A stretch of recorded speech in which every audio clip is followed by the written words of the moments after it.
तो हेलो दोस्तों, नमस्कार और स्वागत है आपका आज के हमारे नए वीडियो पे। जैसा कि दोस्तों थंबनेल में आप सभी ने देख ही लिया होगा कि आज मैं आप लोगों को अपने लाइफ का 5 जो दिन थे, 5 दिन जो बेस्ट एक्सपीरियंस है, जो आपको अंदर से फुल मोटिवेट कर देगा, आज मैं आप लोगों के साथ शेयर करने वाला हूँ। क्या और कैसे हुआ, एक स्टोरी के थ्रू आपको मैं बताऊंगा कि कैसे हुआ। तो दोस्तों आज से 20 से 25 दिन पीछे मैं नाइट ड्यूटी में 8 साढ़े 8 बजे आया। उस टाइम मेरे ड्यूटी में आने के बाद एक पेशेंट आया। वो पेशेंट का जो एज था 25-26 ईयर्स था, मेल पेशेंट था। पेशेंट यहीं प्रॉपर छत्तीसगढ़ से ही था। और वो पेशेंट जब आया तो पेशेंट एब्डोमेन ब्रीथ ले रहा था, मतलब पेशेंट गैस्पिन में था। जब मैंने पेशेंट का पूरा हिस्ट्री लिया, उनके ब्लड टेस्ट को देखा, पूरे रिपोर्ट्स को देखा, सब रिपोर्ट्स देखने के बाद, ब्लड टेस्ट MRI का रिपोर्ट्स देखने के बाद मुझे ये पता चला कि ये पेशेंट ऑलरेडी ट्रीटमेंट ले चुका है।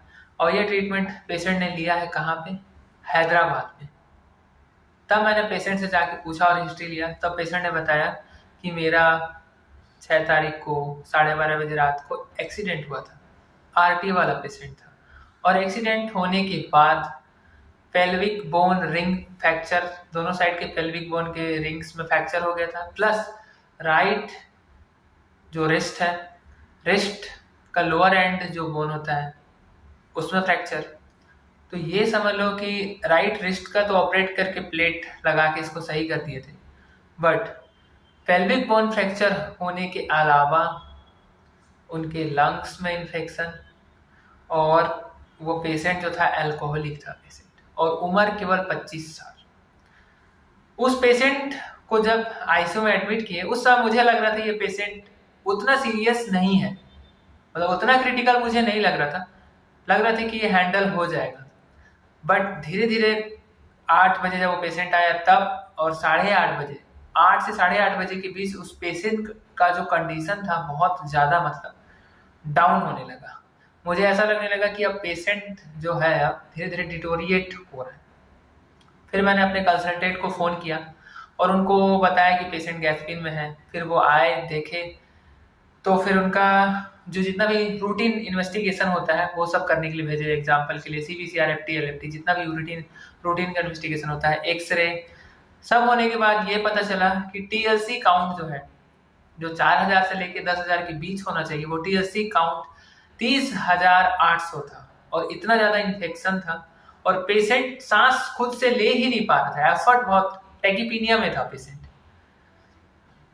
आने के बाद फिर पेशेंट का ब्लड प्रेशर, जिस समय पेशेंट आया था उस समय पेशेंट का ब्लड प्रेशर 120/130/80 था। फिर धीरे धीरे पेशेंट का जो ब्लड प्रेशर था वो डाउन होने लगा, मतलब 110/70, फिर 100/70, फिर 90/60 पे आके 10, साढ़े 10, 11 बजे तक पेशेंट का जो ब्लड प्रेशर था 90/60 पे ही आके फिक्स हो गया।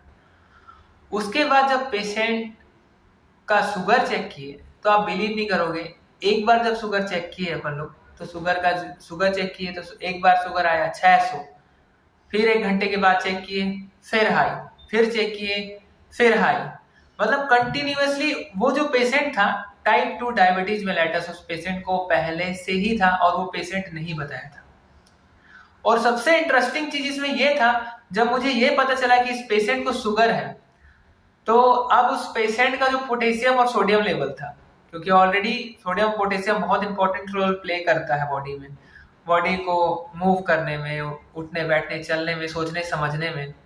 अगर सोडियम पोटेशियम इम्बैलेंस हो जाता है तो आदमी सही से बात नहीं करते हैं, उल्टा पुल्टा बात करने लगता है, ठीक से आप चिड़चिड़ करने लगते हो, आपको पूरा जो आपका स्किन होता है वो ड्राई हो जाता है, फ्लश लगने लगता है, मतलब आपका मेंटल बिहेवियर एकदम से चेंज हो जाता है सोडियम पोटेशियम कैल्शियम के इम्बैलेंस होने से। तो जब लगातार 3-4 बार 1-1 घंटे में शुगर चेक करने के बाद उनका शुगर बढ़ा आया, तो मुझे समझ नहीं आया कि क्या हो रहा है, कैसे है, मतलब शुगर वाले पेशेंट हैं, जबकि उनको ऑलरेडी बात करके सर आए, उस समय सर को बताया तो सर इंसुलिन दिलाए, फिर चेक किए 1 घंटे के बाद 8 यूनिट दिए रेगुलर इंसुलिन जो होता है ट्रापिट, कुछ नहीं हुआ। 12 यूनिट दिए, कोई असर नहीं। 15 यूनिट 1 घंटे बाद, कुछ नहीं। 20 यूनिट, कुछ नहीं। मतलब हाई हाई और हाई। जब भी शुगर चेक करें शुगर वाली मशीन पे तो हाई, फिर लैब से चेक करवाए तो ऐसा करते करते करते पूरा रात का 3-4 बज गया। मतलब ये समझ लो कि वो पेशेंट जो 8 साढ़े 8 बजे आया था, उसका हाई रिस्क कंसेंट लेने में कि फलाना नाम का पेशेंट है, उम्र इतना साल का है, पेशेंट को ये दिक्कत है, और साथ में शुगर के बढ़ने के कारण वो पेशेंट मेटाबॉलिक एसिडोसिस में चला गया था। मेटाबॉलिक एसिडोसिस में जाने से क्या होता है, पीएच वैल्यू डिक्रीज हो जाता है, आपके ब्लड में बाइकार्बोनेट डिक्रीज हो जाता है, पीसीओ2 कार्बन डाइऑक्साइड भी डिक्रीज होने लगता है, जिस कारण से मेटाबॉलिक एसिडोसिस होने लगता है। और मेटाबॉलिक एसिडोसिस होने के कारण पेशेंट को बहुत ज्यादा एफर्ट लगाना पड़ता है। जब आपके सामने कोई पेशेंट आए, जब वो एब्डोमेन ब्रीथ ले रहा हो, पेट से सांस ले रहा हो, तो टैकीपीनिया आप समझ जाना, वो पेशेंट अब बहुत सीरियस सिचुएशन में है, कंडीशन में है। उस पेशेंट को कभी भी किसी भी समय इंटुबेट करना पड़ सकता है। अब हम लोगों के सामने प्रॉब्लम ये खड़ा हो गया कि अब ये इंसुलिन को कैसे कम, मतलब इंसुलिन के डोज को कितना लेवल तक बढ़ा सकते हैं।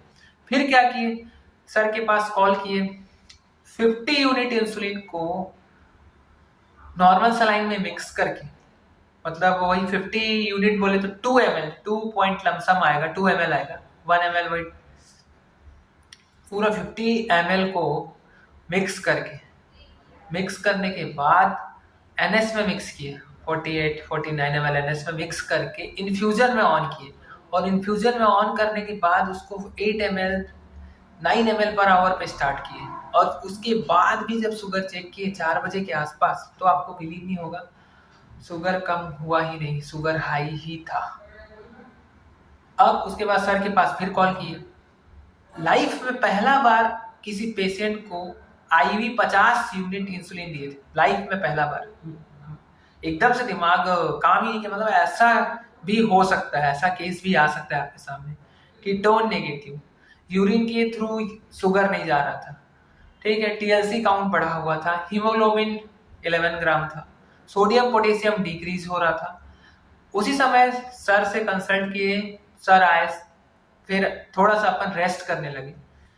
अचानक से जो सिस्टर वहां पे थी और वार्ड बॉय थे, उन्होंने मुझे उठाया और बोला, सर ये पेशेंट डिटोरिएट हो गया है, अब बात भी नहीं कर रहा है। उसके पहले तो पेशेंट बोल रहा था मुझे पानी दो, मुझे उठाओ, मुझे बिठाओ, जब गैस्पिन कर रहा था तो। क्योंकि 8 बजे से लेके 4 बजे तक वो पेशेंट का कंडीशन थोड़ा बहुत ही ठीक हो पाया, शुगर नहीं डिक्रीज हुआ। 50 यूनिट इंसुलिन आईवी देने के बाद, और 10 मतलब टोटल 100 यूनिट इंसुलिन ऑलरेडी हम लोग दे चुके थे। 5 बजे के आसपास पेशेंट फ्लैक्सिड पैरालिसिस में चला गया। उसका जो पेशेंट का हाथ पैर था वो ऐसे हो गया, एकदम से मुड़ गया, उसको फ्लैक्सिड पैरालिसिस बोलते हैं।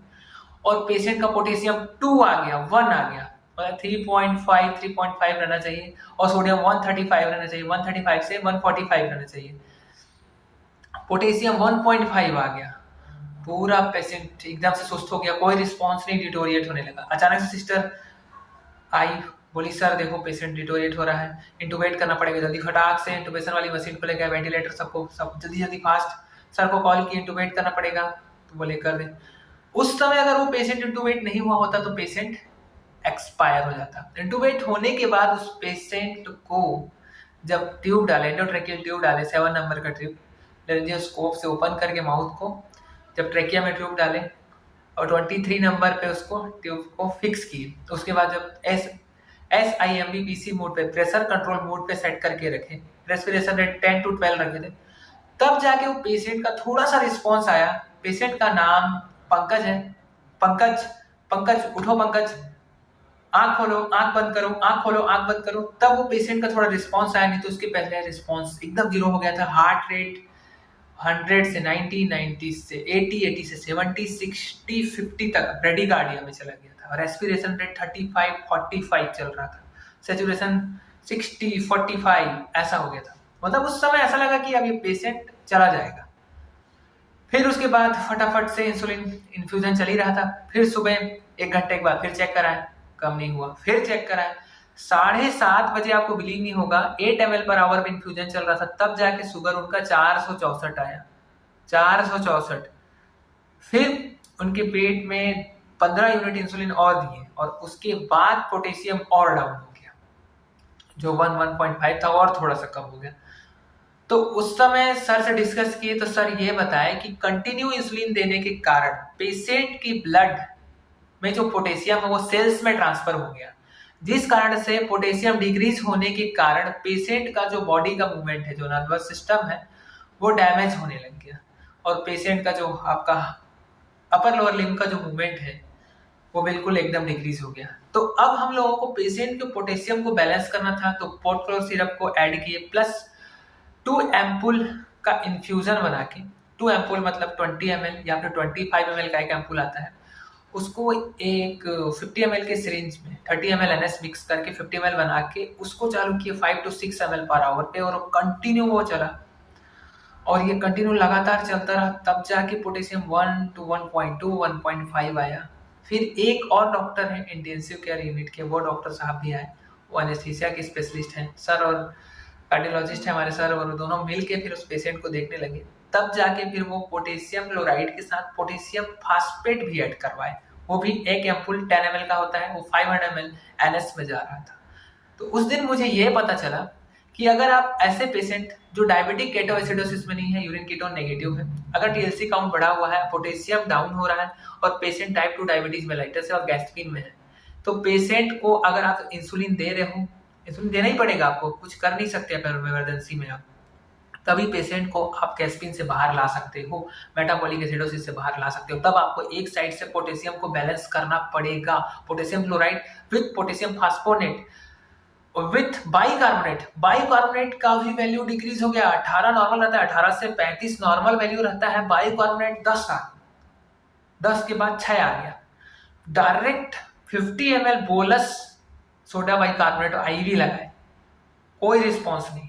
फिर थोड़ी देर के बाद 50 ml लगाए, थोड़ा सा रिस्पॉन्स बढ़ा, ब्रीथिंग जो पैटर्न था थोड़ा सा चेंज हुआ, रिस्पॉन्स हाथ पैर का थोड़ा बढ़ा।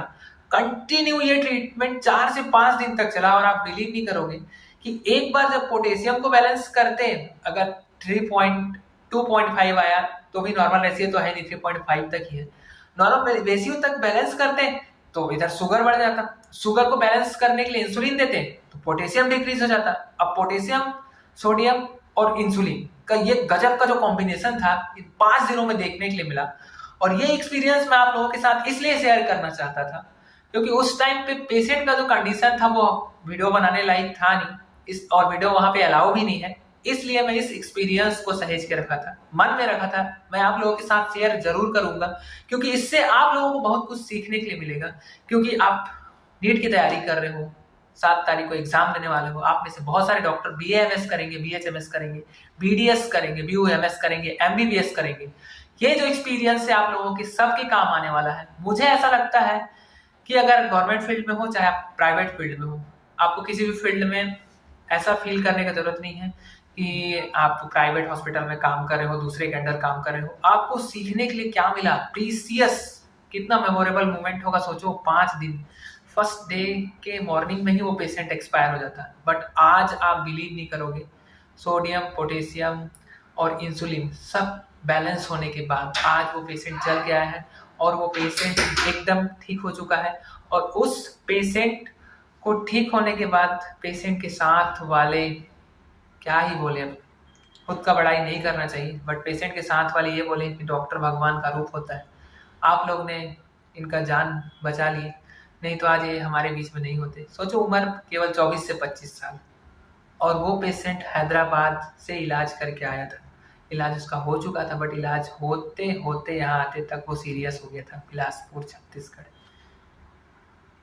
तो ऐसा ऐसा केस देखने के लिए मिलता है आईसीयू में। अगर आप भी आईसीयू में ड्यूटी करना चाहते हो और लाइफ का बेहतरीन एक्सपीरियंस लेना चाहते हो, बेस्ट ऑफ बेस्ट, आईसीयू में डांट भी बहुत पड़ता है और सीखने के लिए बहुत कुछ मिलता है। तो ये एक्सपीरियंस आपके लाइफ में जरूर काम आएगा, इसको गांठ बांध के आप रख लो।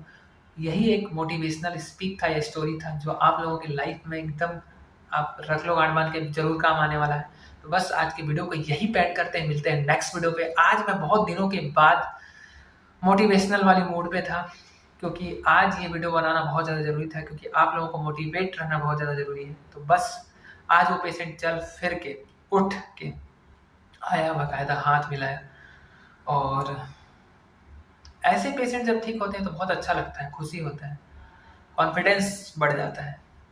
आपका जो इमरजेंसी है, जो आपने इमरजेंसी किया, वो आपका सफल हो गया, जो आपने पढ़ा। तो बस आज की वीडियो को यहीं पे एंड करते हैं, मिलते हैं नेक्स्ट वीडियो पे। लोग क्या कहते हैं, लोगों का कहने दो, लोगों का काम है कहना, आपको बस करते रहना है, करते रहना है, आगे बढ़ते रहना है। आप सभी को दिल से थैंक यू। और आज का जो एक्सपीरियंस था, आज का जो स्टोरी था, आपको कैसा लगा कमेंट बॉक्स में कमेंट करके ज़रूर बताइएगा। आप सभी को दिल से थैंक यू। अगर आपके कुछ डाउट्स हैं तो आप बिल्कुल इंस्टाग्राम पर अपने डाउट्स पूछ सकते हैं। Bye bye, take care, good night.